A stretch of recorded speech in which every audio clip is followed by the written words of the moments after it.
ወንድ አይቸኩልም፣ ብልህ አይቸኩልም። ችኩል የሆነ ሰው የብልህነት ችግር አቅሉ ላይ የማሰብ ብቃት የሌለው ሰው ነው። ሴቶች በሆነ ባልሆነው ፍታኝ ይሏል። በቃ አንተ ጋር ከተጋባሁበት ጊዜ ጀምሮ አመድ አፋሽ ነኝ፣ እድል ያልቀናኝም፣ አትደሰች ቢለኝ ነው አንተ እጅ ጣለኝ።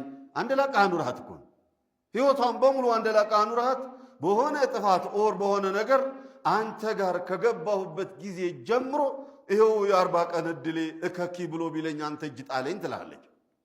ጀሃነም ውስጥ በጣም ብዙ የሴት ቁጥር አየሁኝ አሏቸው። ምንድነው ጥፋታችን ብለው የጠየቋቸው ጊዜ ሁለት ዋና ዋና ምክንያትን የተናገሩት። አንደኛ ተክፊርነ ሊዓን፣ በትንሽ በትልቁ መራገም ታበዛላችሁ።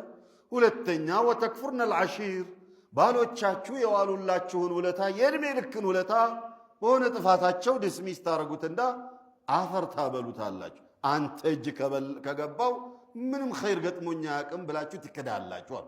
هذا هي طبيعتها። ይሄ ማጆሪቲ ብቻ አይደለም ብለው ሙሉ ለሙሉ የሴቶች ማንነት ይሄ ነው።